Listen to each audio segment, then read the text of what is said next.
Hey there, everybody. This is Ann Forster. Welcome to Reaper ToolBox Live. Today we will continue with our odyssey of painting a dragon. Actually, the Dance of Death with two dragons, sculpted by Julie Guthrie.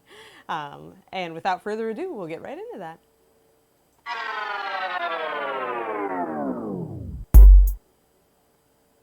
Yeah, if you're here to see Ron and Ed paint, you're totally out of luck today. Sorry, guys, you get me. I don't think they paint as styling as me anyway, and you can tell them I said that. So this might be a little bit of a shorter stream, just because I'm actually not feeling like tip-top today. So we'll see. We'll see how long. We'll see how I feel as the stream progresses. But I will try to at least, get some more of this dragon filled in for you guys. I thought we'd actually work on... I think I want to highlight his side like I kind of highlighted up here. So I'm going to probably paint over this and do a broad highlight, kind of show you guys how to paint a rounded reflective surface, which is what his rib cage would be if we're bringing the light source down. So we're going to do that. So we're going to paint over a little bit of what is already there. Just so you're aware, my face cam is kind of a gimpy face cam today because the other one had a serious attitude malfunction. And so we are using a webcam for Anne's face cam today. So hello. That's why we didn't go right to me. We didn't want to deal with giving you guys a face full of webcam face cam, which would not be nearly as charismatic as Mr. Dragon here. So without further ado, let us actually mock in what I'm going to do. Now, the thing is, I kind of want to keep that purple there. I guess we'll see. I'm going to paint over a lot of stuff in black. I don't like have any gasp of horror or anything. I mean, we can repaint this really easily. So, and let's see, that'll be dark too.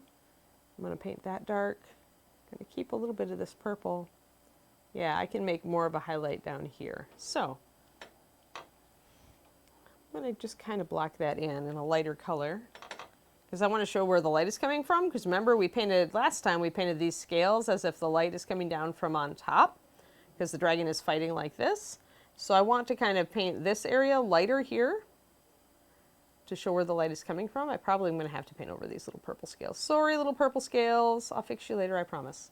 Because I want to kind of look down at where the light is coming from and where it would hit the side of the dragon. And it probably would hit right around there.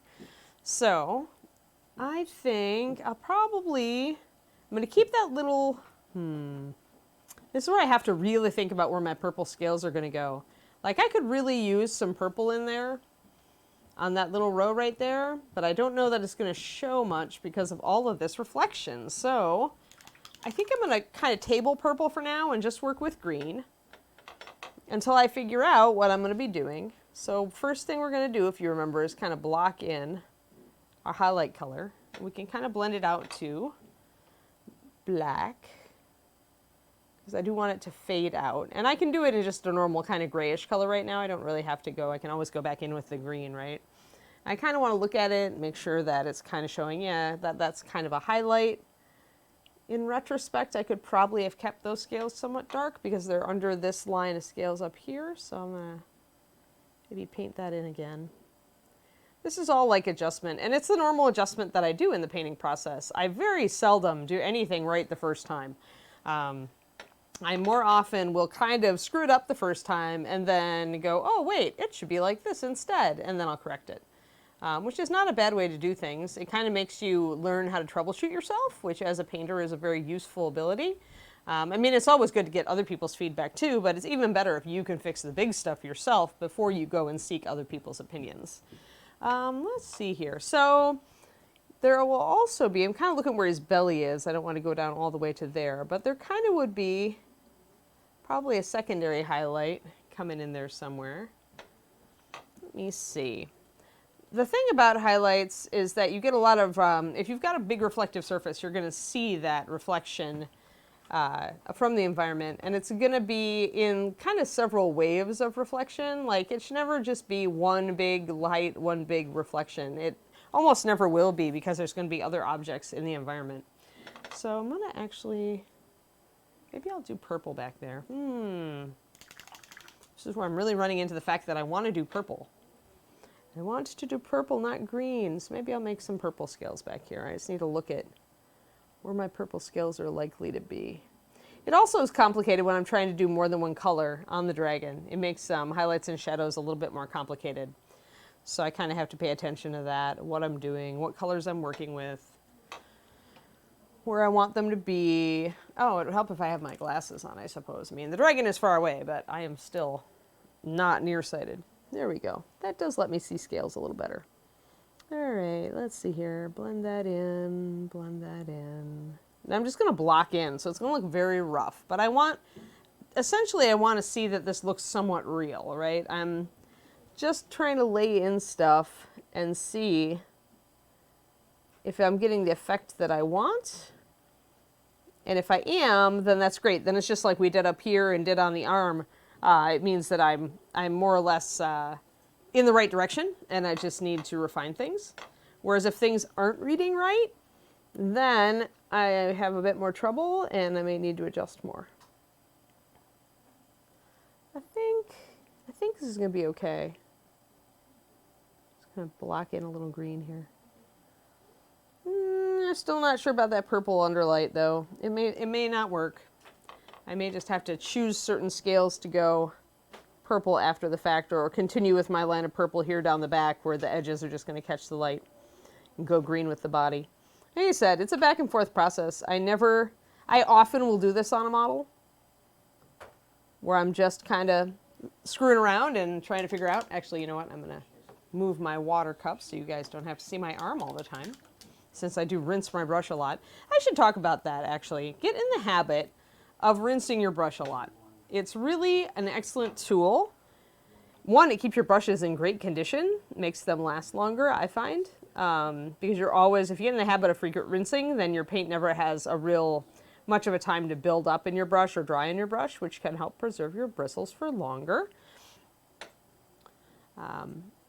And frequent rinsing will really never do you wrong in that case. I mean, my brushes last for typically years unless I'm really abusing them. If I'm painting over 40 hours a week, then I may wreck a brush in like 6 months. But usually it'll wreck in a weird way. And actually, this is funny, but I was recently talking to somebody about this because I feel like there is an actual breaking in period for frequent bathing is good for brush health. Yes, Sigwolf, exactly. Hey, Greek Nikos. Hi, everybody. Hi, Evil Elvis. I should say hi to everybody. Jetty Jared and Furician and Korinico. I remember you. Hey, Miss Ann. Yes. I forgot we were actually supposed to do a giveaway today. Are we supposed to do a giveaway today? Correct. So Dang. if you want to give away, since our time kind of changed, if you want to give away one, and then we'll do more next Wednesday. Yeah, do you want to give away a Drown Nipple Pink? Yeah, we could do that. They're labeled and downstairs on the table. Awesome. So that is like the easiest thing. So I already opened up the giveaway, and I'll post this towards the end too. Type hashtag free if you want to enter. And we will give away one bottle of the Drown Nipple Pink today, but we'll give away more next week too. So. Yeah, you know you want Drown Nipple Pink. You know you do. If you're coming to ReaperCon, you'll have a chance to accost me for it. But, you know, if you aren't coming to ReaperCon, or you just don't think you can possibly have enough Drown Nipple Pink in your life, then consider entering for our giveaway. I've just decided to block in this a little bit brighter so I can see what I'm doing. Actually, you know what? I'm going to switch to a bigger brush. Because blocking in and wet blending on big scales can sometimes go a little bit easier if we are using a bigger brush.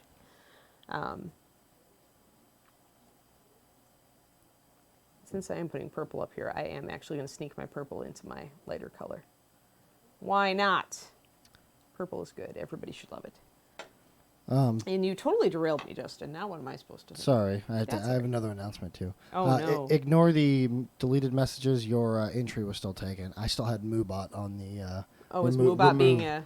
Well, he was on the remove message function. So it still accepted the submission, but everyone go ahead and type hashtag free who hasn't already entered, you know, because why not? Free paint, right? Yes, free paint, and free rare paint. Paint that is not had by everyone. There we go. Now we're blocking in our highlight. And it's real rough and sketchy. There we go. Yeah, so that actually is looking kind of like, I mean, it's wet, so it's shiny, but if you look at this, guys. See, I have my light exactly reflecting off the side of the dragon at exactly the right angle, and it's exactly where my painted reflection is. So that's kind of a double check, where it tells me, yes, I actually do have a reflection exactly where I need it to make this dragon look like he is reflective scales. So yay, that's great. I like that. I was talking about... I'm going to wait for you guys to be done with freeness and just try to block in some more of these. Dang it, and I had an interesting point too, and I totally got derailed by Justin. You can all blame Justin for my forgetting my interesting point. It was after I was talking about brushes, but it was different. Oh yeah, brush wear. That's right. Fascinating topic. Okay, so I personally feel like there is a definite breaking in period with brushes. Like, how do the rest of you feel about that? Like, do you feel like when you get a new brush that you really need a little bit of time to break it in until it really does what you want it to do? Or do you feel like a new brush is the best it's ever going to get, and from there it goes downhill? Like, do you have an opinion on this, Twitch chat? Because I'd really like to hear it if you do. Because I've had discussions with people recently about this. And I definitely have an opinion. Of course, I always have an opinion. You know, it's kind of an and thing. So, not surprising. You guys are too obsessed with the free stuff. Or you don't have an opinion about breaking in brushes. Haven't noticed any difference until the point degrades. All right. Interesting, because that's what my boyfriend says. But I showed him my brushes, my worn brushes the other day. I showed him a fresh one of my Da Vinci's, and then I showed him the one that I have brutalized to the point where it's pretty much saying, help, put me out of my misery. And my brushes never degrade to the point where they lose their tip. For some reason, and maybe it's the cycle of rinsing that I do, I'm not sure, but my brushes only get thinner instead of like losing their tip. They don't get blunted, they only get thinner. So they'll thin down and thin down and thin down. I wonder if I have an example. Do I have a really brutalized brush on my plate? I don't know that I do. Do I? Maybe? Oh, yeah, maybe. I wonder if we can get close. Here, let me see if this one is... Yeah, this one's a little bit beat up. And I think this one's relatively fresh. Hold on, Mr. Dragon's going to sit for a second. Sit, Mr. Dragon. Stay. All right, new brush is best brush, huh, Doug? All right. So I'm going to show you how mine wear. This is just a slight difference because this other one isn't like... Well, I guess it is pretty brutalized. So these are both Da Vinci Maestro Series 10 size 1s, which is my preferred brush. And I hope maybe I'll get a white paper and show you guys. All right, so the one on the bottom is a new specimen, and the one on the top has gone through a competition miniature with me.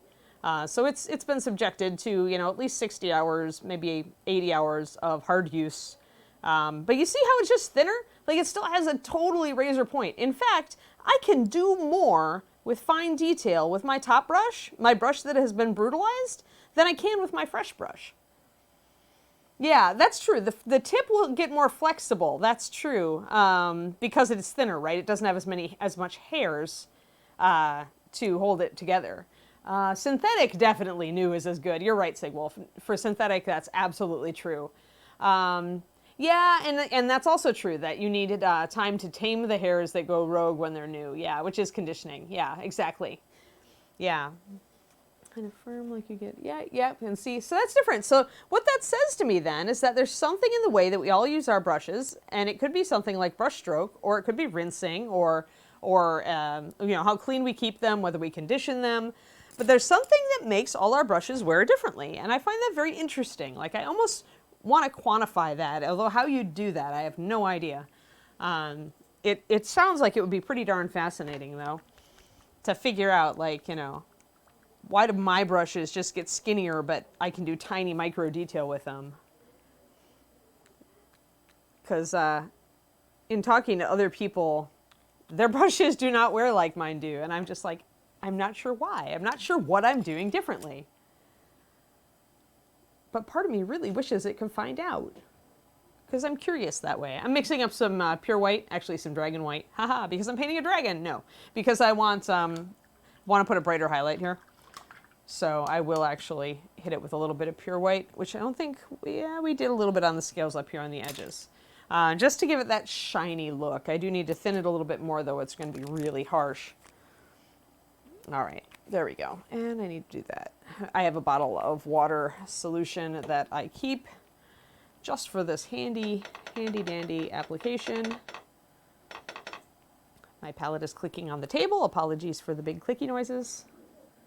I'm going to kind of transition in with some purple, like I said before, instead of going straight to white, because I had purple up here. And pretty much having blocked this in, I'm just going to try to refine it and blend it in a little bit. If I have to kind of reverse layer with some black to bring it back, I can. I may need to let that dry before I bring a pure white in. Start working with a darker purple in the meantime, since I've totally abandoned my pretense of using green for some reason, because I don't want to use green is the real reason. So if it looks bad and I have to repaint this in green, it's all my own stubbornness.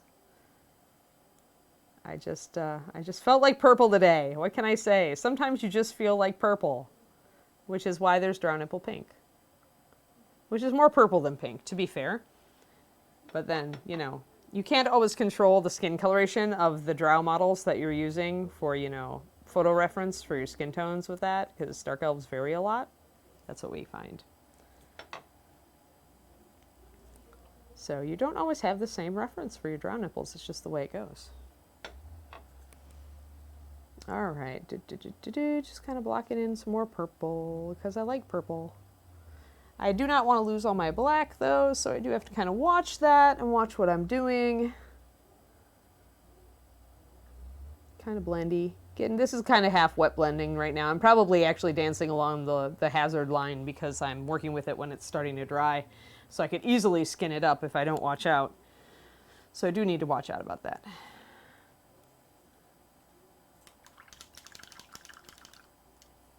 I'm trying to find out. Oh, can you go up, can you scroll up a little bit in chat there, Justin, to the competition piece question right at the top? Do you wear gloves to handle it instead of getting oils? Go up a little bit, because I missed a question because I was a bad Ann. Hold on, guys. Justin is going to be our technical aid right now. He has to move over to the other computer to scroll up in chat. Ah, there we go. All right, Mr. Scott G. And when you're painting a competition piece, do I wear gloves to handle it instead of getting oils from your fingers on it? I find that I have really dry hands, so I don't normally need to. What I do find, though, is that I can get some rub off if I have my hands around it. So with a bigger piece like this, usually I'd be using soft bubble wrap to cradle it. I'd essentially put the piece of soft bubble wrap around my hand and then hold the miniature. What I find with bubble wrap is that one, you're not putting as much pressure directly on the model. So, you know, you've got a cushion of air right in there. And the great thing about bubble wrap is that, like saran wrap, it is not abrasive, completely non-abrasive. So it will keep me from rubbing off anything at all. The model isn't harmed by it. So especially for big heavy models, for metal models, I've done this for years and years and years and years and years. Long time.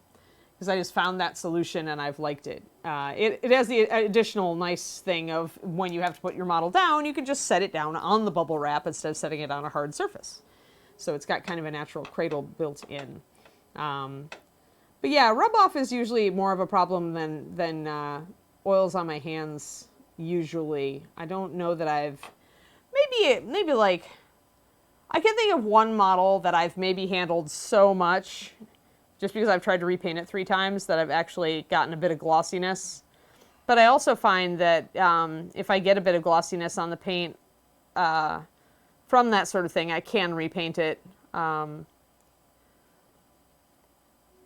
Like I can easily put even like a layer of dull coat spray over the top of it and repaint over the top of that, and it won't repel paint or anything. So I guess it depends on your skin and how oily it is. And if it is, then you could absolutely wear gloves, and that would be just fine. Any latex gloves would be fine, or anything that you're not allergic to, obviously. Or use the bubble wrap trick if it's a big model. I really do like the bubble wrap trick. I don't want that. I don't want that. I think I want that. I want, well, that's kind of, that's a very shiny spot. It might be too big. And it is purple. I don't know if I like it next to the green, now that it's purple. Ah! This is Anne just pretty much smooshing around and trying to make something look decent, guys. Welcome to Anne going, I don't know what I want. Have you all been in this situation? I'm betting you have all been in this situation with a miniature, where you're like, I want this. Oh, wait. No, I don't. All right, Dragon. Fine. Purple looks weird on you right there. I get it.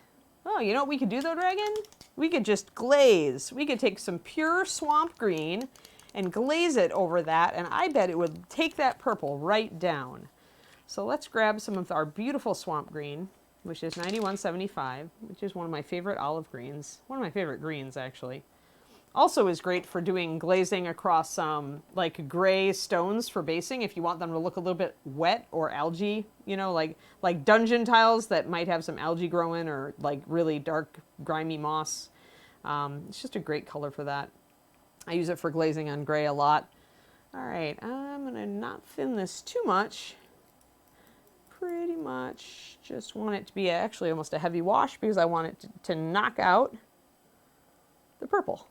So it has to be pretty strong to knock out the purple. And it might get kind of a cool effect with the green over the purple, which I would be totally for. I'm always for a cool effect. It's kind of flowery and neat. Looks kind of, you can kind of see the purple like lurking under there. Gives it kind of some complexity. Kind of interesting, huh? So sometimes you can get some really neat effects that way by glazing a color or washing a color over a surface when it's like, seems like totally antithetical to what would actually work. But I kind of like that look. So it's kind of pearly almost. I think I'm going to keep it. So now I need to worry about under reflection and stuff down here. Maybe we should paint his belly today. What do you guys think? I was thinking like either kind of a pale bluish white belly or like a more of a yellow ochre traditional black dragon belly. What do you guys think? Painting your ultimate dungeon terrain right now. Great! Yeah, I really like that swamp green for if you're trying to do dungeon that might be wet. Introducing that bit of green wash over the gray can really make it look that way, like it's got like plant life, tiny plant life growing on it. So yeah, I'm kind of thinking like an ochre tan belly for this guy. Do you guys agree? Do you have an opinion? If you don't have an opinion, I'm just going to go for tan because I can. But if you've got an opinion, I will consider your opinion. I don't really have tan in my hand, so that means we're going to be mixing it, which is also fair. Oh, blue-white, please? All right. We will try a blue-white. We will see if it works. That could be actually very pretty with our purple and green. So, all right, so that means I need a blue, and right now my blue on my plate is blue liner, so we'll use that. And he's got very defined belly scales. They start there and they kind of go down to there, so we'll put that in. That'll let me kind of judge, because I'm going to be doing some under highlights, reflections down here, so I kind of want to be aware of where that different colored belly is going to be. I often do this also, by the way, you guys. I like keep a certain selection of paints on my palette or on my tray, and then when I'm painting something, I'll be like, I need a blue. I don't really have any blue except for this blue, so guess what? We're using this blue. So that's what I'm doing today. Blue liner is my only blue that I have on my current plates, so we will start with that, and we will see if we like the color. And then if I have to, I can actually get up and try to find a different blue, but I kind of have always liked blue liner in white. So I think I'm going to go with that. Let me see. Got to make it quite pale though. Or at least a medium. We need it to be a medium blue-gray first before we can go really pale blue-gray. All right, so now you guys will see what color this is. Blue liner is actually really pretty when you mix it with white. I've always kind of liked it. It's more blue than you think it is. All right, dragon, your belly. You're going belly up, dragon. Doop, doop, doop, doop, doop. So we'll see how this works. And actually the blue, using a blue means that we're keeping our dragon in the realm of coolness for the most part, meaning we have cool colors, blue, green, and purple, even though our green is quite warm. We have used some ivory as well. As you can see, blue liner plus white also covers very well over black. So this is pretty much blue liner plus dragon white. About a 50-50, I'd guess. If I had to guess, I didn't really keep track.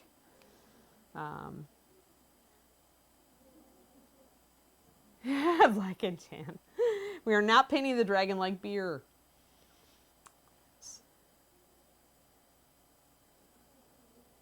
If you want a beer dragon, then we need Ron to have a beer dragon sculpted. He should be a dragon in a little German outfit with a hat and rubber boots and a beer stein. That's what I say. That would be a German beer dragon, in my opinion.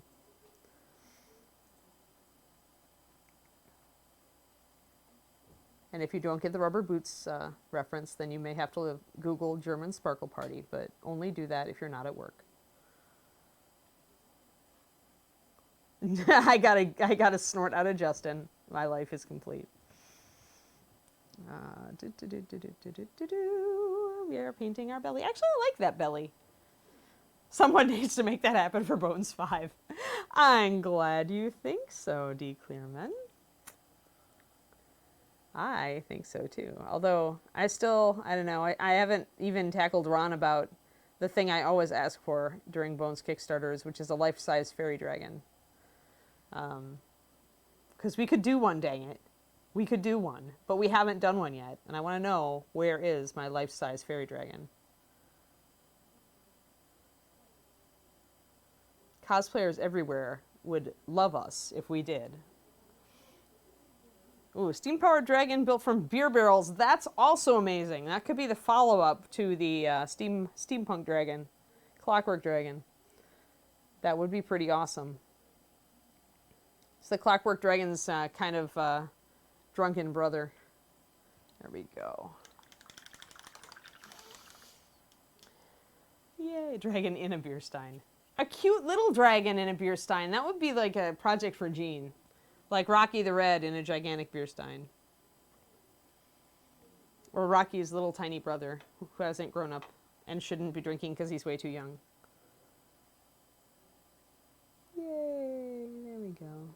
Just touching up. All right, so right now that's very light for being an underbelly, so I definitely need to introduce some shadows in line with where the rest of my shadows are. Gosh, I love that side. I almost wish I'd painted the whole dragon that way. All right. So when I tilt my dragon and I look at my light source, I can see there's a dark shadow here. I can see the edges of these scales get picked up. This is light and the chest is light. So I'm going to grab a little bit of a darker color. I'm going to thin it down. I originally mixed about a 6 drops of liner to 1 drop of white mixture. So I'm going to use that to kind of block in some shadows. It's because we're trying to beer taps instead of horns. Are we going to have to make this a category at ReaperCon this year? Beer-related dragons? I think it's a little too late for this year. We might have to wait till next year. I'm just going to darken down these belly scales a little bit. I've been working on a really ultra cool project for my Patreon for a couple weeks now, just trying to figure out how I was going to do it. And it's got me thinking a lot about light and shadow, because one of my patrons at the appropriate tier asked me if I would do a how to paint a miniature like Frank Frazetta project. And I am terribly excited about it. So I've been like just pretty much studying a lot of Frazetta's paintings. So all I can think about is like light and shadow now, because he does such a lot of high contrast light and shadow. That's why I'm going to my dragon right now going, this needs to be in shadow, even though it is really light colored. So I really can't wait to, I'm working on the first part of that now for the Patreons, and it's going to be cool. I actually love analyzing painting style. It's like kind of an evil, guilty pleasure for me. I used to look at painters that I enjoyed and liked and try to figure out like what made their style look like them. Oh yeah, Kathy, I'm not at all surprised that Kathy's doing some Frazetta inspired stuff. I mean, she and especially, I mean, Jim being a 2D artist, you know, coming from that background, absolutely. And also his stuff is, I would think, would lend itself, his style would lend itself to Frazetta. Jim is also very conscious of light, color, light, dark, and shadow and color and all those wonderful things. That's cool. I'll have to look up. Is it on Facebook with Kathy's stuff? I have not been on Facebook a lot recently. I will admit. I will go in and Facebook stalk her, as it were. Tail on Caladrex. Is a little bit too long. Yeah, it is really long. He's like the long-tailed dragon in a room full of rocking chairs. Like, you know, you're glad that he's not miniaturized. He would have lots of tail problems. I'm just kind of blocking in the belly here. I want to get my shadows in, but I kind of want to blend them in too. Don't want them to be too harsh, but I still want to suggest shadows. I don't want it to be that bright color through all of it. So I've got it working pretty well here. Let's see. Yeah, you can see. So it is definitely lighter down on the underbelly here, and I have actually painted a more naturalistic shadow here. So it's not like sticking out terribly next to this anymore. It's starting to look more natural. It is a challenge to put a light color on the underside of something. Isn't it great to have reason to do those sorts of studies? Yes, absolutely. Yeah, skin tones. That's what I'm going to be doing too, Kaz. I actually am doing, if you know the model, it's Scale 75's Leonidas of Sparta. So it's you know, it's mostly naked Spartan guy. It's perfect for Frazetta. But yeah, his skin tones are really interesting. Frazetta's are. And you could look, I mean, the key to analyzing a style like that is to really look at the commonalities, because it'll vary by painting. It almost always does over a body of work. But look at the commonalities, and especially look at the stuff that people consider to be kind of his iconic works, and see what you can see in common with those things and what you might be able to copy. And I always thought that working on things with an eye toward that, like picking a favorite artist or a style, painter style, you could even do it with something like Baroque art, any of those visual styles. Heck, I wish that I could see a few more impressionistic miniatures, you know. A lot of the 2D art styles could be adapted in one way or another. Get some more interesting, unrelated to current subject. Oh, remember to include time zone with your delayed until notices, Mr. Justin. Really? Yeah, Silverthorn was sad. That's okay, you still made it, Silverthorn. And I wasn't sure how long I was going to be on, so at least you made it. Oh, I put it in a splash screen. Oh, you put it somewhere nobody reads? Well, I mean, if you went to the Yeah. channel, it was listed there, but I realize now that the actual title didn't have the time zone in it. All right, we'll try to fix that. We've shamed him enough. Cubism. Yeah. You know, okay, so this brings up something interesting, Sigwolf, and it was actually something that I was writing about this morning on the PDF for my Patreon. But, okay, so the one thing that you can't have absolute control over as a miniature painter trying to tackle a particular artist's style is, of course, the actual physical form of what you're dealing with, like line work, right? Line work is actually the sculpt in miniatures. So line work in a painting, the base drawing, the base design and composition of shape and form and dynamism is not usually controlled by a painter unless they are also the sculptor. So cubism, thus, you would need to find, the answer to this is that you need to find the right miniature for a project. Like, I've wanted to do something with pointillism for a while, and I'm like on the verge of getting to it. But finding the right miniature for that sort of thing, right? You've got to get the right mini. So you'd have to find a miniature that you think you could convert into something effectively cubist, or something that you could paint to carry the idea of cubist. Like, you almost want to do a mashup of two models. I think Bones would make it easier than it has been in the past to do it, just because Bones are so easy to just cut up, right?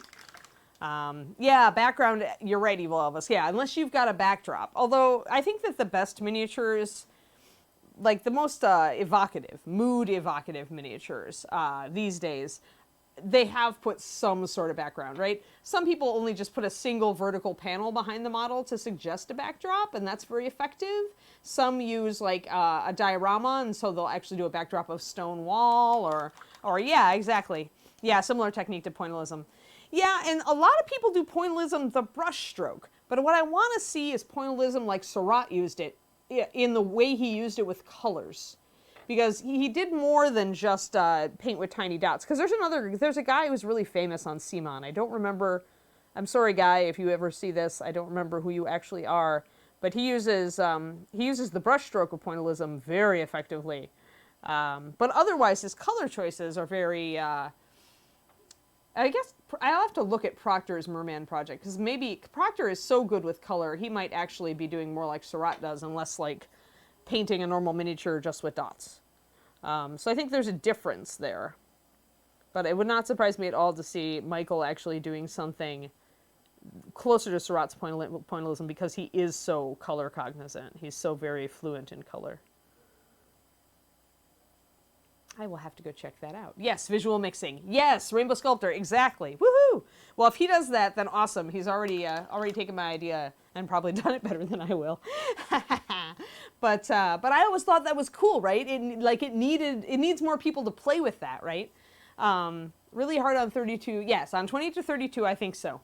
Exactly. Although, then again, Sigwolf, you know what though? You can get away with a lot on a 28 millimeter figure. Like I used to tell people when I was doing like Golden Demons in competition years ago, that you only need really 5 layers of highlight and shadow on a face, because the area is so small that it's going to appear blended until you get really, really close to it. And even then you might not notice that there are layers. So depending on how thin your paint was, I wonder if you could do it on a smaller model and get away with it a little easier in some ways, right? I don't know that you could use full strength paint, and this is where, we're not working with oils either, so but isn't it interesting? Isn't it interesting to think about? Like, I grew up, I actually did go to art school at UW-Madison, and so, now that I've come around full circle, I'm just like, well, how can I use this stuff? Because there's got to be some interesting ways. I have a lot of discussions too with competition level miniature painters, and they're of the opinion that if they did paint a model in a very different style like that it would never win. And I don't agree with that. Like, I think if that became a thing, like if more people tried to do, now by the way, I'm highlighting stuff up, and I'm trying to decide how dark that particular panel needs to go. I think it actually needs to go darker. But if more people started experimenting with this stuff so that it wasn't totally alien when it did show up, I think we could have that happen. I think it could have a chance. Everybody's used to smooth blending, or some of the variants on smooth that people are doing now, like lots of texture. There are some places out there that are more impressionistic.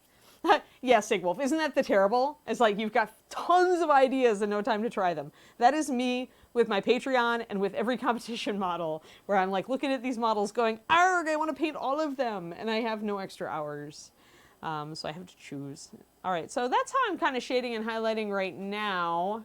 You guys can see the dark scales here, and I do need to block them in a little bit better, a little smoother. But again, I'm just, right now I'm just roughing them in. Roughing is okay. It doesn't have to be smooth out the gate. You can just set up where your main areas of shadow and highlight are, and then go in and refine it. But here, I'm looking at the fact that the dragon's like this. So he's going to get some light falling on his upper chest. He's going to get a lot of light falling right down here on this area of scales. He's going to get a little light picking up the edges here, just like you can see. But in general, most of his chest there underneath, where it curves under his rib cage, is going to be darker. And I'll probably even put small. You have that. Silverthorn has that right now too. Yes, I think almost all of us do. We've got so many amazing ideas and so many projects we would love to paint. And we have to make them fight for our love because we all have limited time. And it is the great crime of creativity that, we have infinite ideas. I've heard writers talk about this too, where they have so many ideas for books, but they pretty much just have to make them all fight for their love until one of them emerges the clear winner. So just think of all the amazing books that your favorite authors could have written and didn't write and will never see. It makes my heart break just a little bit. Schnick. Did you hear it break? But yeah, same with painters, right? I mean, I guess it does come down to then, at least the things that they do write or that we do paint are the things we really love enough to see through to finality, right? So I guess that also says actually something about our styles and ourselves as people. So it makes that more personal, right? To see what projects we actually choose out of all the projects we could choose. So I guess you could also find a silver lining there in that, what you then end up choosing says more about you as a person. Let's see here. Oh, Reaper is surging up out of nowhere. You are not screwed. Just focus, Silverthorn. I am going to have to focus like crazy to get my competition entry done this year. And I took Corporea on to do the same model with her, so I'm trying real hard not to fall down on it, but I kind of overcommitted. I'm trying to shade a little bit more on this side of the belly, because actually with the way his body is curling, this side is more light and this side would be more in shadow. So pardon me while I go kind of off camera here and block that in a little bit, guys. There we go. I just want to kind of block in some more shadow over here. I can blend it later. But there, so kind of like that. So you can see how he's kind of twisting in the air, right? Because Julie's a really good sculptor. So now I've shadowed more on this side, and he's lighter on that side. And see, as I'm working with thin paint right now, and you see it's all starting to kind of blend in now as I do successive layers. Oh no, that one's too light. And as I screw up, but it's all good. Ta-da! But yeah, as I do successive layers of thin paint, it's all starting to kind of solidify. And then I can go in and I can add just a little bit of highlights at the edge of each of these scales under here. It won't really detract. It'll just show up a little bit. Because there would be reflected light too on the underside of the model. Like there'd be light reflecting up from whatever's under him, probably the mountain where they're fighting.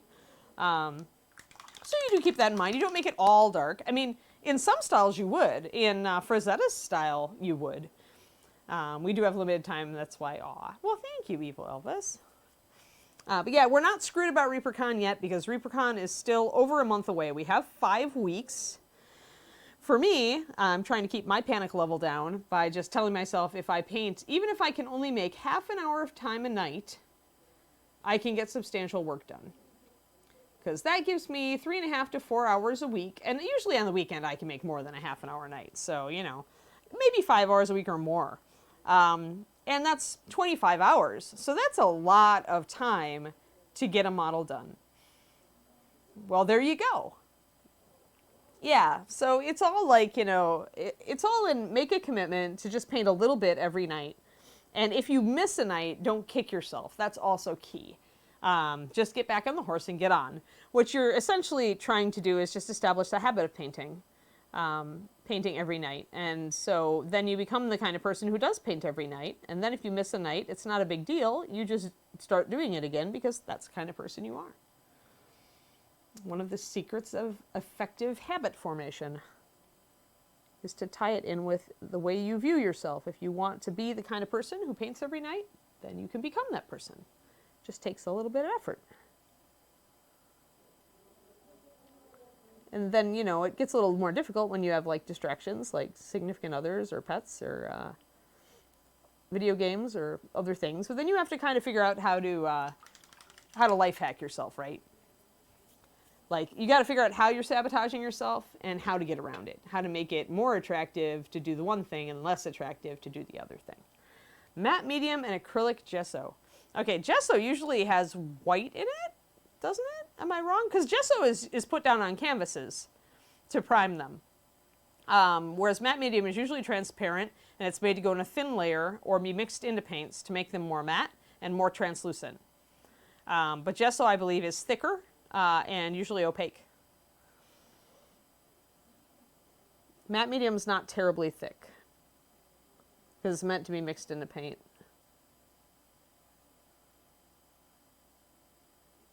And last I checked, matte medium normally does not want to produce a texture effect, so that's why it's not terribly thick.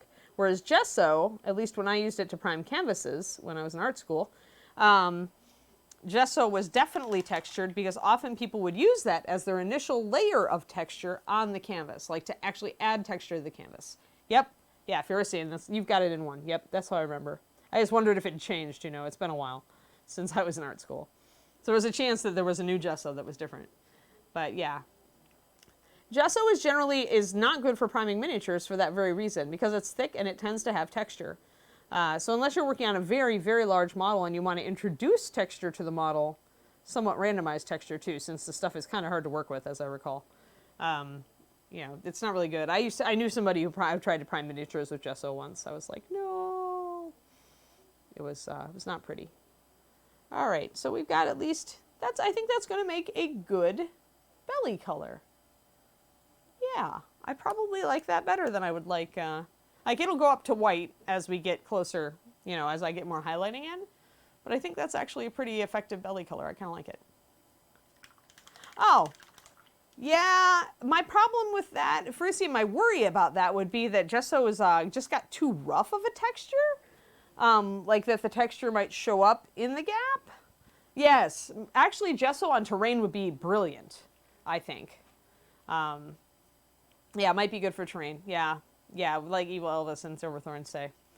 White and black. Yeah, Mr. Scott, thanks. Yeah, I didn't know it came in black, actually. That's a newer thing, I think. Of course, like I said, it's been a very long time since I was in art school, so it's probably not really that new. It's just that I've been out of the canvas painting biz for a while.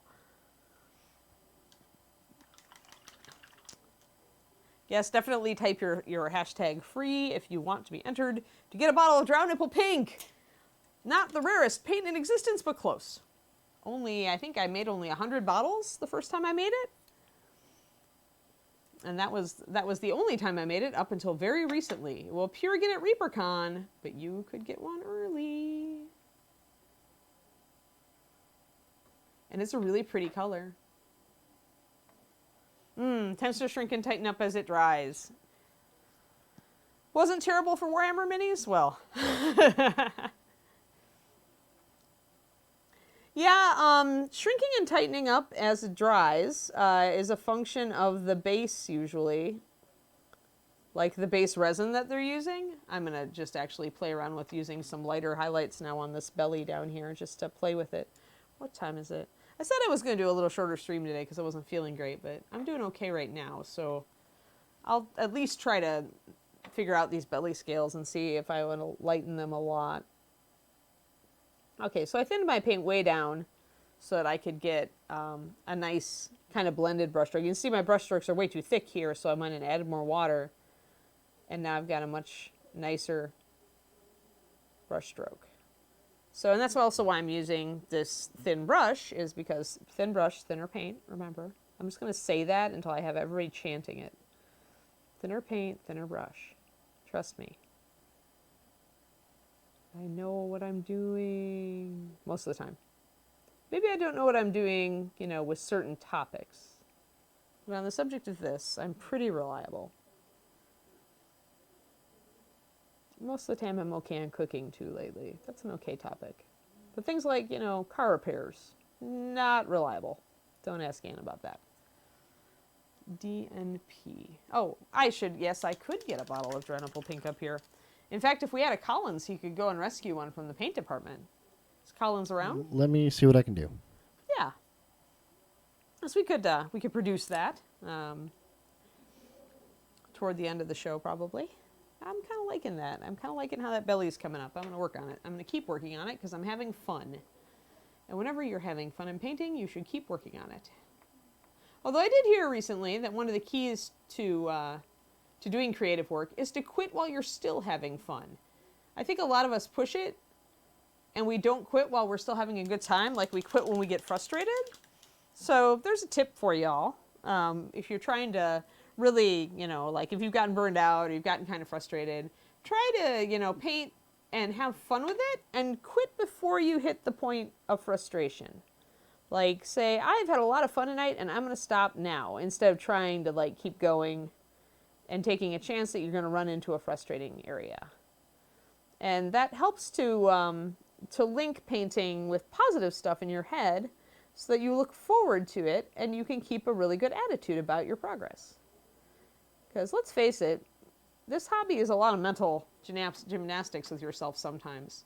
When you're trying to get better and you're frustrated because you're not getting better, or you feel like you're not moving fast enough, or that you never have the time, or that your D&D character may as well be dipped in, you know, Minwax or, you know, whatever. But try to keep a positive attitude. It helps. And I mean, the point is really to have fun. So it is a hobby. It's good for relaxing. Yes, it can be very relaxing. Yes, exactly. Silverthorn read my mind. That's actually why I originally really embraced it, was because I was in college and I started it when I was a little kid. But that didn't come back to it really hardcore till I was in college. And of course, college is very stressful. So I really enjoyed it because it got me out of my own head, so to speak. And when it comes down to it, that's why having fun with it is more important than anything. All right, getting more of the light paint loaded up on my brush, trying to get it the right consistency so I can continue to highlight these little edge scales here without making them too light. But I do want them quite light along the edge, because remember, they're going to pick up some highlight there. If you want to, you don't have to, and we probably shouldn't make these belly scales terribly smooth. We should suggest some texture on them, like nips and nicks and things. So let me grab some darker paint. Maybe we can do that. Actually, no. The Zen of Bob Ross in miniature painting. Yeah, yeah, exactly, because you just chain the episodes together, right? You just keep going because it's so zen. Yeah, I can see that. As long as you're still having fun, though. Because when you're really in the zone, you are going to go way too long. All right, so let's put some nicks and chips here. You see, I'm going to just put some lines in, some dark lines first. I want to make maybe a little chip over here. Maybe I want to make a big jagged rip kind of there. Because our dragon is a little bit of a brawly dragon, per his wings, if you remember. So I want to put some little faults. And I need to remember where my light source is so I can suggest an appropriate highlight for these. The light's going to be coming down like that. So I want to kind of... autoplay is not a good thing. Yeah, especially if you're going to cook. Yes, okay. Yes, time management, it's a thing. Keeping track of time is a thing. Yeah, in my case, since I'm usually painting after supper, it's not getting to bed on time, which definitely impacts the entirety of my next day. So I feel you, Silverthorn. I'm there. Been trying to be much better about that. I have a little alarm set now to remind myself when it's time to stop painting.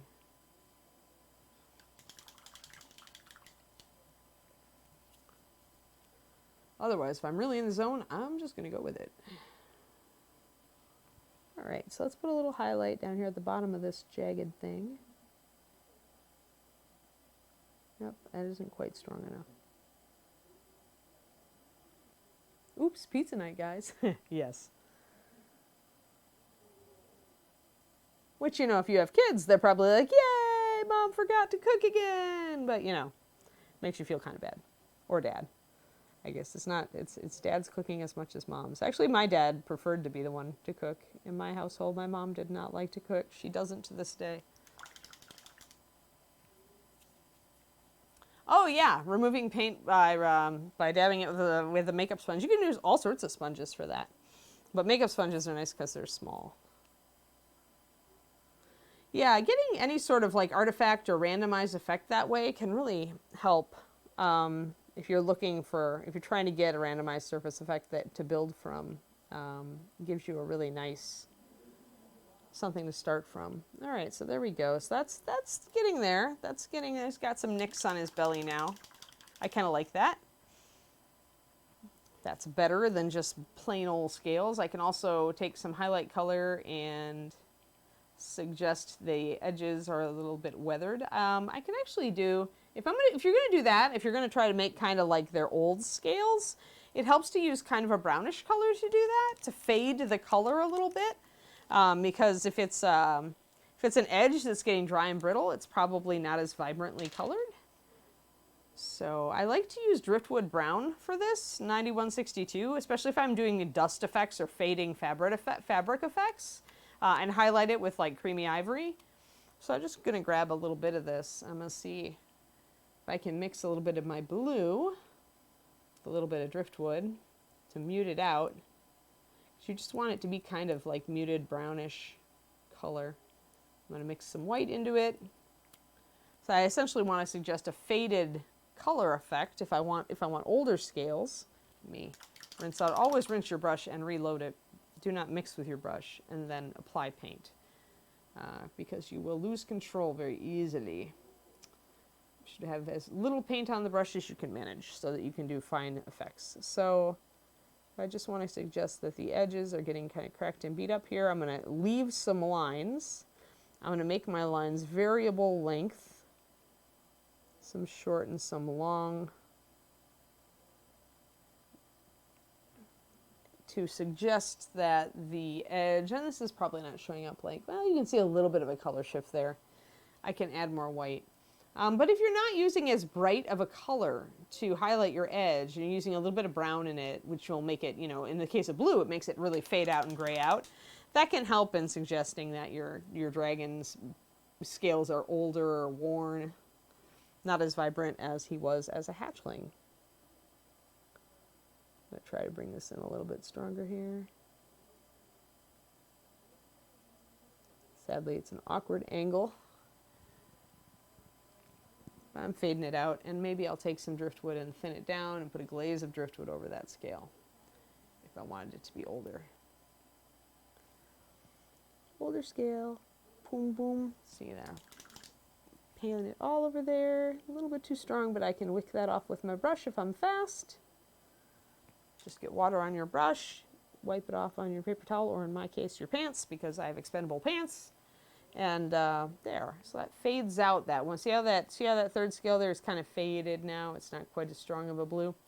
You can use that technique to make your dragon look older and yellowier on his scales. So you paint the scale the color you kind of want it to be, but then you introduce that driftwood brown mixed with your base color and maybe a little bit of white or creamy ivory. Maybe you glaze a little bit of that driftwood over it. Like I said, also a great technique for fading out the edges of cloaks that are worn or other fabric. It's just driftwood brown 9162 is a great color for that. It's a great dust color. It's a great fading color. So there we go. But I don't know. I don't think this guy is that old. I think he's still pretty feisty. So not that an old dragon can't be feisty. But I am going to paint his blue back on, I think. Because I like that effect, but I'd want to be consistent over all my scales. Yeah, we'll leave that there for now. I need to take it up a little more. But anyway, you get the idea. 4 p.m. Well, let's do. Doing pretty good. I kind of want to. I don't know if I want to go back to that part there. Kind of trying to figure out what I want to do with the rib cage here. I like it the way it is, but it needs a little bit more. It needs some shadows to break it up. It needs some under reflections and stuff. And this would be very much me feeling my way. I need a bigger brush. Whenever you try to do anything with a little brush, that needs to be broad and blendy. Doesn't work. Big brush, up to the fat number 2. Haha, Gigantobrush, haha. Nothing can stand against Gigantobrush. Least of all this area right here that needs to be more black.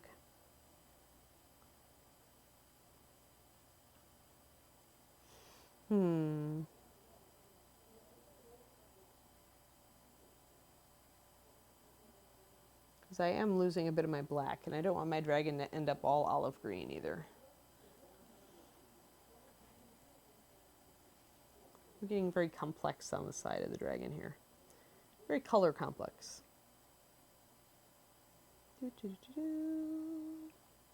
Let's see, well, and I probably want to get some highlights up there, so.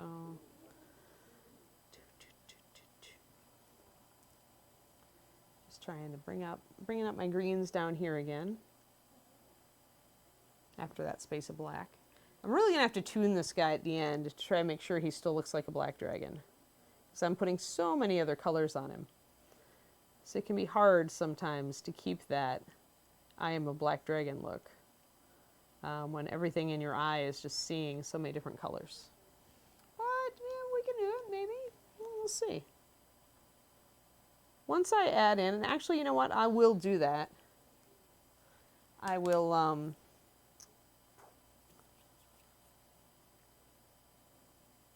I'll line between these scales with black to bring them out, and that may help us, actually.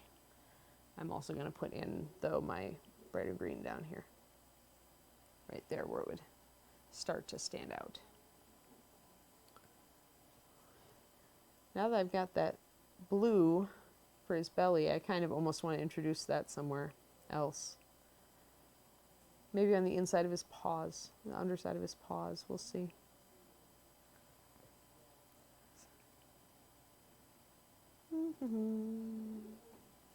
Scale fungus.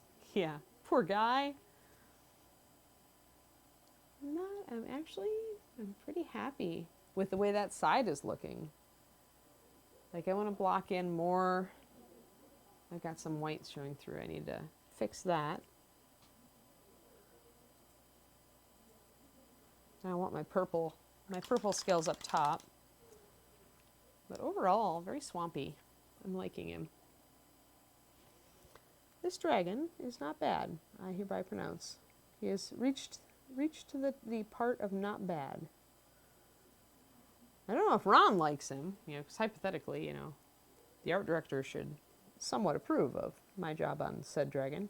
And I have departed from the original Dennis Beauvais art premise somewhat by popping purple into him and going so green also. But hopefully, if he ends up in the Reaper gallery someday, Ron will not totally hate him. I have no idea if Ron is watching this right now. We'll find out. So actually, yeah, once I put that purple up on the top, isn't that I think it looks kind of cool, guys. What do you think? I'm kind of liking this. Like, I feel like I need to make this more blended or make this a little more sharp, because right now this looks really articulated over the shoulder because I've gone brighter in the highlights and darker in the shadows, and this is very soft and reflective. And I like it, but I feel like I need to choose. Yes. Yeah, I don't think this guy's got a servant. He seems very taciturn. I don't think he could keep servants very easily. I'm going to line between those scales. That'll help tighten him up a little bit and keep him from being so soft. Now, which brush do I want to use? I'm not going to use that brush. I'm going to use this brush. Yes, this brush. Thin brush. Hello, Darth Torlin. Choose wisely. Haha. Yeah, the swamp glaze over the purple. I really like it too, actually, Kaz. I kind of wish I would have gotten it a little bit earlier, right? I could actually, though, you know what? I might be able to get that effect up here by doing the opposite, by glazing with a little bit of the purple at various spots on the green. I might be able to do that. We might have to try that out for next time, but I agree. I'm really quite happy with this so far. I am, however, going to do one thing with purple. I meant to block in a line of purple scales on the arm as an accent. I was going to try for the one in the middle. I might have to carry that up a little bit to that next level of scales. Not sure yet, but I wanted to put an accent there somewhere. So I might keep that, I might not. We'll see. I might have to bring it up farther. We'll see. As you can see, we're repainting parts of this dragon as we go. So, it's all a learning experience. All right, that's right, black lining. And then, oh, somebody hosted us? Fantastic. Oh, Bones for Kobolds, so cute. Yeah, they are tiny. Well, you could always do the brown liner wash on them, Evil Elvis, and that at least makes their details stand out. You don't have to go too crazy with them. You just need to see what things are. And for the new people who may have joined, yeah, you want to tell them about the giveaway? Oh, yeah. So we're going to give away a bottle of Drow Nipple Pink, the infamous color that was originally produced for ReaperCon 2015 that I only made 100 bottles of, and the only way you could get it was by coming up to me and asking me about Drow Nipples. If you type #free, we will enter you in the giveaway. We're going to do just one bottle today because we're doing a bit of a shorter stream. I'm probably going to wrap it up pretty quick, but we will maybe do a few more bottles next week. So I have several bottles downstairs at this time. And also, I noticed that Darth Torlin there was talking about some Reaper Minis. We often give away Reaper Minis on our show on Thursday, which is Reaper Live, which is tomorrow at 6 p.m. CST. You know what, though, Justin? Yes. As we get close to the end of this, it's going to be forever, right, before we finish these dragons. But as we get close to the end of this, if we really decide to paint the entire Dance of Death for these people, I do think we do need to give away a Dance of Death at the end of it. I agree Yeah. completely. I think that And- should be a thing. And maybe if I can talk into it, maybe she'll give away the one she painted too. Ooh, you'd have That's to okay that with Ron, crazy. because if he likes it, he's going to want to keep it. You're going to have That's to pry true. it out of his cold art director hands. But that would be cool, wouldn't it, guys? It would be way cool. And you would get like an painted mini for free, which you guys, seriously, if I was painting this for commission, I would be charging at least $2,000 for it. So that gives you an idea of how valuable that giveaway would be. Plus, you'd have the one that we painted on the show, which would be just bragging rights. Yeah, thankfully, Darth, we go on a couple hours before Critical Role. Thankfully, I think we did that because we didn't want to, have anyone miss that, or vice versa. Yeah, we kind of pay attention. Justin's good about paying attention to. Yeah, there we go. See, that makes those scales come out a little crisper there. I still need to do something about the color of those highlights if I'm going to keep that color of highlight though.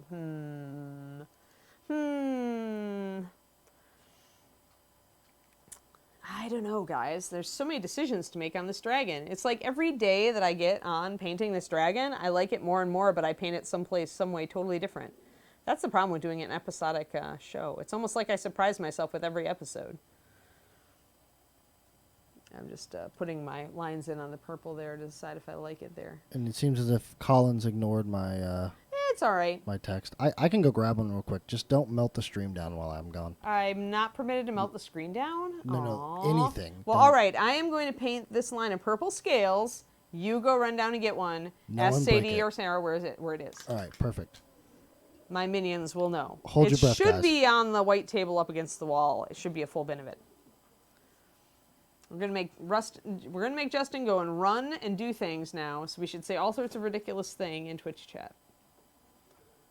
No melting. I'm not permitted to melt. Don't spray water on me. Okay, I love the Mercy Angel Wings on the Mama-san. That wins, Silverthorn. I am a huge Overwatch fan. That's what got me on Twitch, was Overwatch. I'm an Overwatch League addict. All right. Let's just play. You know what? Maybe I should do. Yeah. I don't think Ed with the angel wings works nearly as well. Maybe I know him too well. You know what? I wonder if I did this.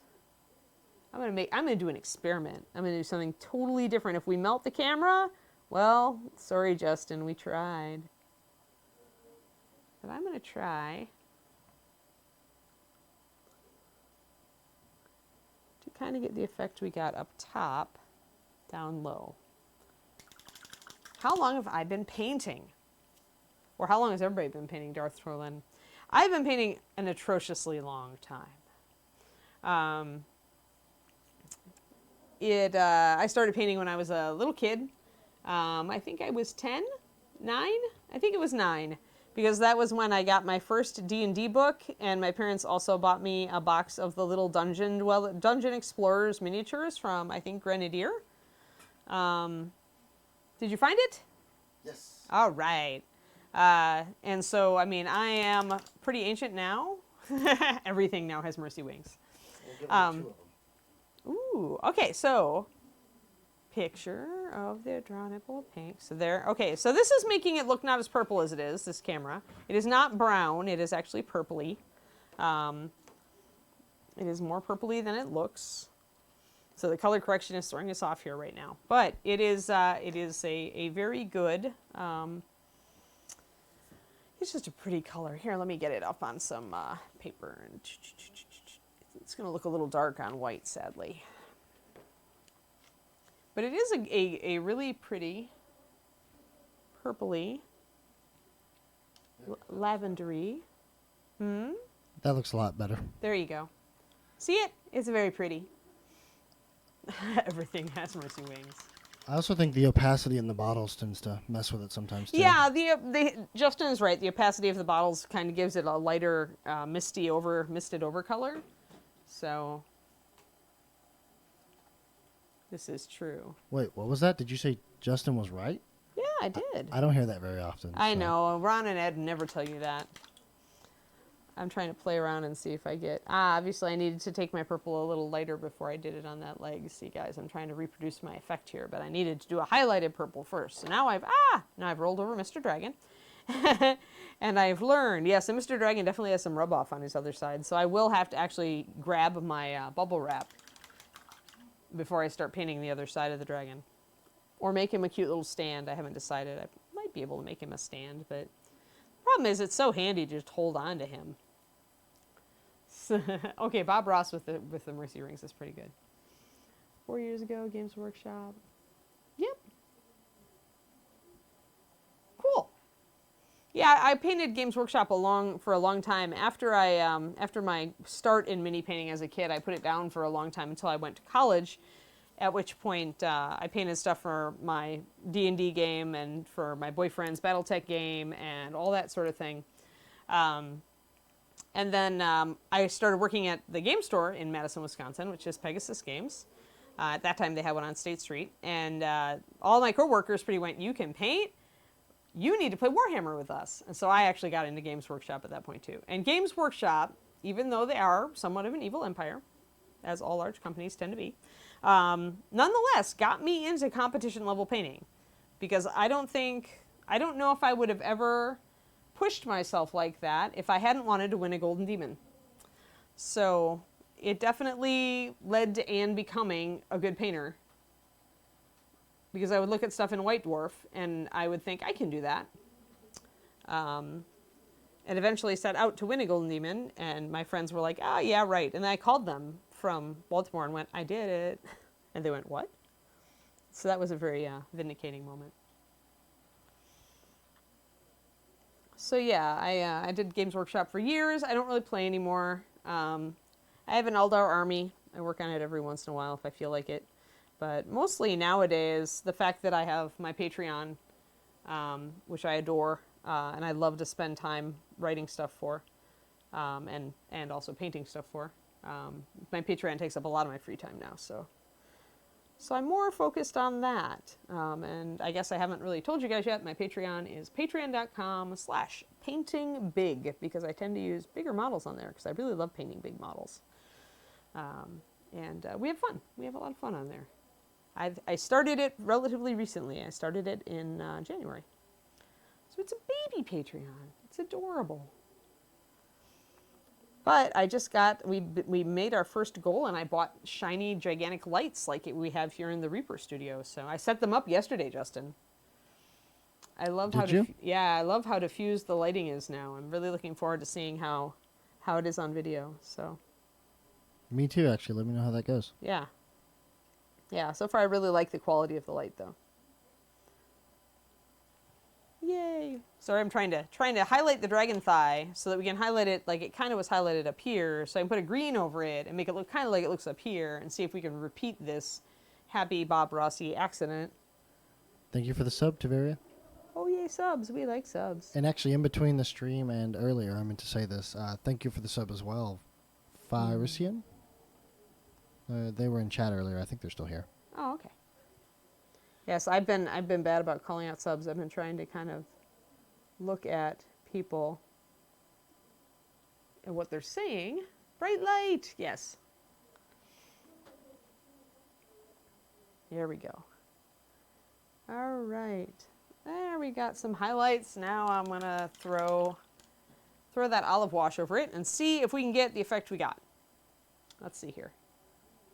Olive green, actually swamp green, do not fail me now. Let us see. First it has to be dry. Can't get too impatient. Slurp. I'm so precise with my washes. Not. Slurping. Well, slurping the excess off here. Slurp, slurp. Slurp is a technical term. Slurp, slurp, slurp. Not quite as green as it went up top because I didn't use it quite as strong. Still, we got a similar effect. I might just need one more layer. All right. Ooh, character class. Wow. The character class I played ever since I first started playing Dungeons & Dragons was Cleric. And it is still the first thing I look at. My second favorite, though, is Monk. I love doing a really cinematic Monk. If you go far enough back, I tend to enjoy the old great sword damage from a either a fighter or a barbarian. The old school 2d6. Now it's just a 1d12.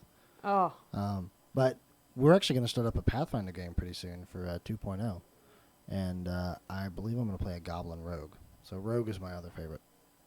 Goblin Rogue. There's one I would not have expected from Justin. Also, sorry, Furisian. We tend to butcher a lot of names around here. It's almost like it's a part of the channel. Yes. Well, it's also, I mean, look at me during the Reaper painting competition award ceremony, and I butcher names every year. It's a time-honored tradition. If we streamed a Pathfinder 2.0 playthrough and it's mostly Reaper folks, would you guys actually watch that? Because we had thought about streaming it, but we have to get everyone on board. Streaming Reaper game night. Yeah, it's mostly Reaper folks. Not quite. Collins is actually a part of it. Anyone who likes playing Mercy plays a cleric as well. Yeah, well, and it goes further than that, Mr. Scott, because in World of Warcraft, I played WoW for every expansion up until the most current one, and Priest was my main for all of that time. And I was a day one WoW player. So I started my Dwarven Priestess day one, and she's still out there. Speaking of which, are you going to play Classic when it comes out? I don't know, because I actually played through Classic the first time, and I don't know if it would give me nostalgia or flashbacks or both. It depends on how much quality of life increases they put in, right? Like, do they give us the extra flight points, or do they make us run it, like in the old days? Stuff like that. I think it's version 1.12, so to answer your question, yeah, everything's going to be arduous, I think. Yeah, so it really is the original then. Yeah, I don't know then, because having played through it the first time, I don't know if I need that in my life again. Sorry, Blizz. But I haven't even picked up the most recent expansion because I've been so busy. Well, then I will make sure to pass along the information that when we start our game, maybe we will stream it. If so, then we're also really not sure what day of the week we're playing. It's going to be Monday, Tuesday, or Wednesday. Oh, that's funny, Mr. Scott. We are kindred spirits. My other favorite in Overwatch is Lucio. I'm not very good at Ana because I've never played a shooter before, so Overwatch is my first shooter. So I have learned, however, to play Soldier passively because he's pretty easy to pick up. All right, that's kind of cool. Like, okay, yeah, see, we've gotten a similar effect now, the purple and the green colors, just with some glazing, some green, down to there. So we're getting kind of that cool, pearly, swampy, interesting color. I like it. Oh, you tested it around BlizzCon? Yeah, I was at BlizzCon last year, but I ended up not playing a lot of stuff because mostly I was watching the World Cup Overwatch. I was mostly in the stadium.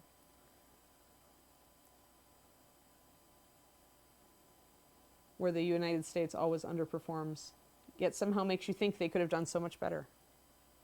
But I can stop talking esports. It's okay. Don't get me on my soapbox. Doo-doo. Cleric is your favorite too. Yay! We have a whole bunch of healers here. Healers unite! Nobody appreciates us. Everybody blames us. The DM only appreciates us because then he doesn't have to liberally seed healing potions everywhere. Or she. I actually recently got an actual female GM shirt. Like, I didn't think they even existed because for decades they haven't, but it actually is a female-geared Game Master shirt. You know, one of the only priests I ever made, you know what I named it? What? Hope You Got Pots. Yeah.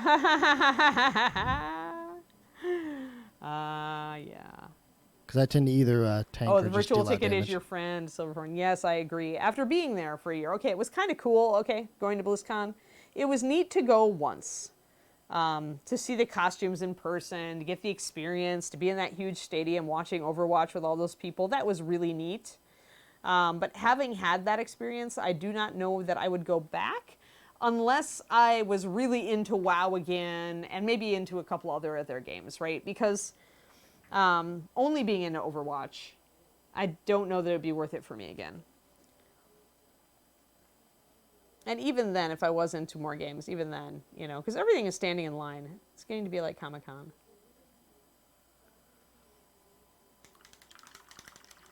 Oh yeah, the North-South Stranglethorn run. Don't forget that Wetlands run if you wanted to level your Night Elf in the Dwarf Zone or the Human Zone. I did that every time because I hated the Night Elf Zone. What was wrong with the Night Elf Zone? Oh, come on. The Dwarf Zone was so much cooler. Oh. I don't know. Is it because of the snow? Yeah, I liked it, and I liked. I always liked Duskwood for a Human Zone, and I always like Westfall. I just liked the quests better. I don't know, and the layout better. Plus, I knew them so well. Maybe it was just that I started as a dwarf, so I knew those zones so well that I could do the quests backwards in my head. Don't worry, Darth Torlin, you actually saved yourself from not getting into WoW. It just is such a time sucker. I mean, it was fun, don't get me wrong. But I lost a good decade to that. Although a good time to play, if you never have, would be the Classic Experience, which they're launching in about a month. Yeah, if you really want the original WoW experience, Classic launching would be the way to get the original. Are they upgrading the graphics at least, or no? There's two options. There's like play from the 2004 days. Or there's the play with modern day graphics. I like my graphics too much. Yeah. Oh, Avrelina of Darnassus. I guess you're a WoW fan. just your name. Oh, yeah, the long run of Scarlet Monastery. I know. Yeah, Alliance. Agreed, Mr. Scott. I also am Alliance and have been forever. I only ever played Horde, so the only dungeon I ever had to really make a hike to was the, what was it, Dead Mines? Oh, yeah. So we often just didn't do it. Yeah, Dead Mines was a great dungeon, though. It was really good.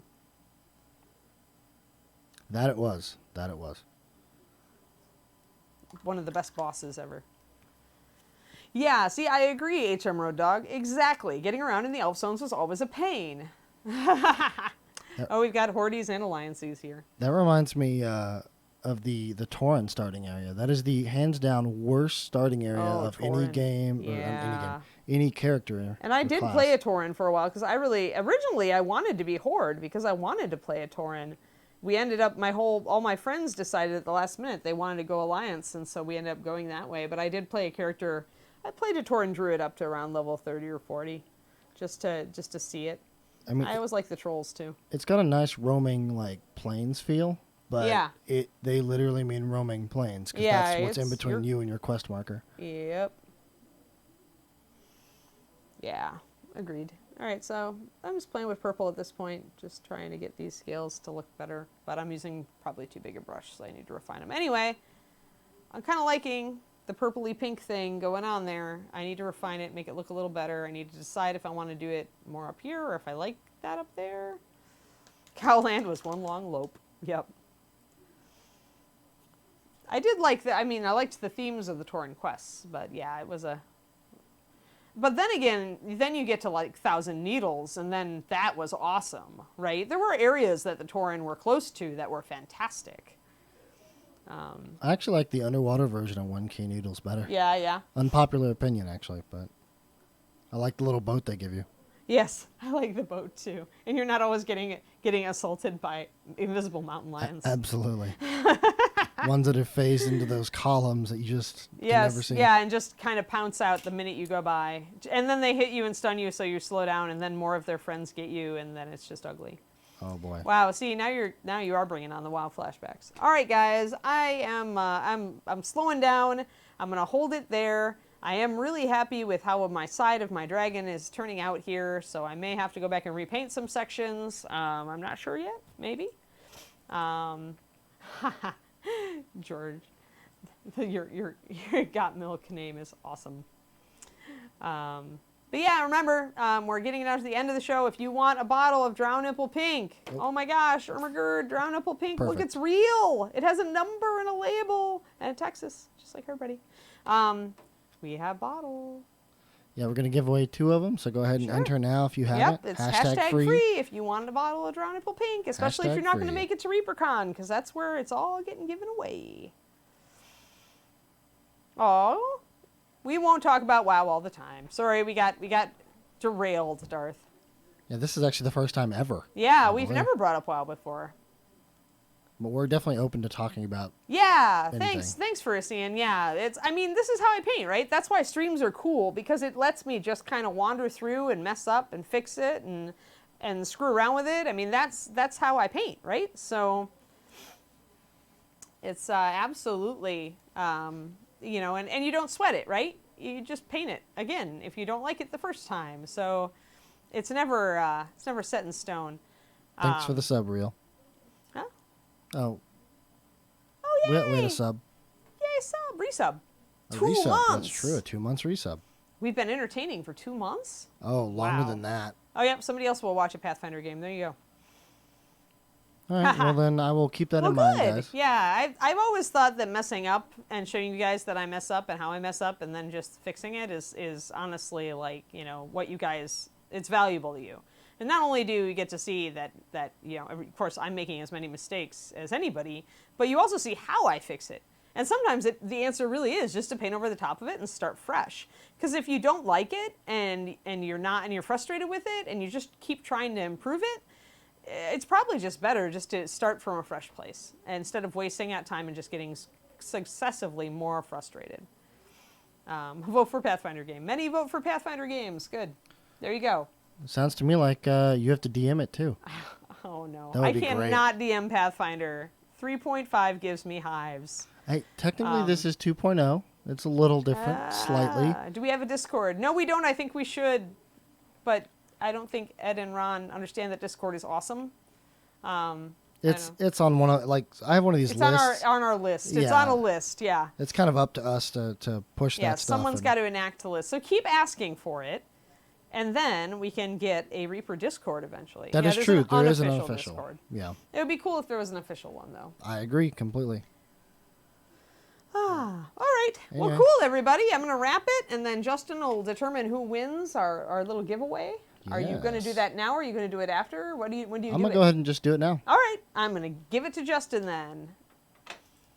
And I guess I'm just going to screw around a little bit. All right. Our 2 winners are. Drum roll. I still don't have a drum roll for I this. don't I have have a everything else but not a drum roll. I'm bad at this.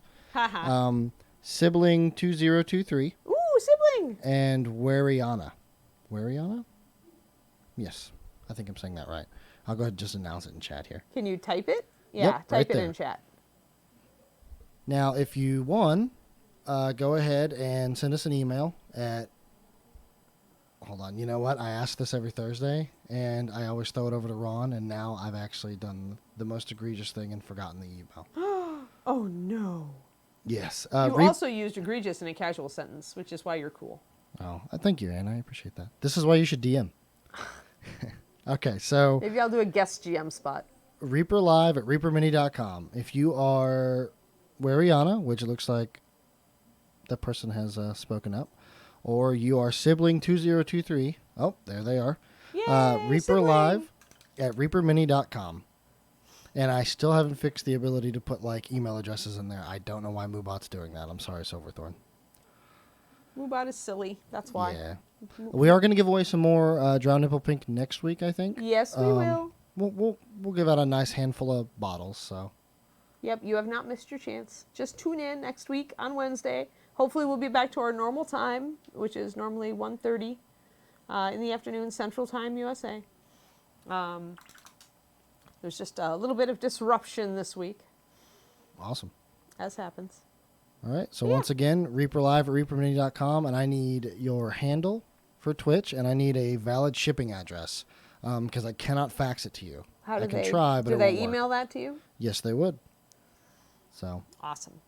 and that's it. Oh, and tune in tomorrow for Reaper Live. Oh yeah, don't forget to tune in to watch Ed and Ron talk about cool new stuff and hype up the upcoming Kickstarter, Yes, which will have 5. so many awesome dragons and giants in it, you just won't know what to do, except to buy them and paint them, because awesome. All right. Well, in that case, are you? Yeah, I'm ready. I'm ready to You good? sign off. I guess we can give an official little, this has been Ann Forster with Reaper Miniatures for Reaper Toolbox Live. We hope you've enjoyed this show, and I hope you all have an excellent week and coming weekend. All right. Bye, guys. Have Bye, a good guys. weekend. And see you tomorrow if you show up. And see you tomorrow. Also, I won't see you tomorrow, but Ed and Ron will see you tomorrow. Follows are always appreciated. We love them. Yes, and follow us. subs if you feel like it, not necessary. Yay. Thank you guys very much, and have a good weekend again. Bye, everybody. Bye.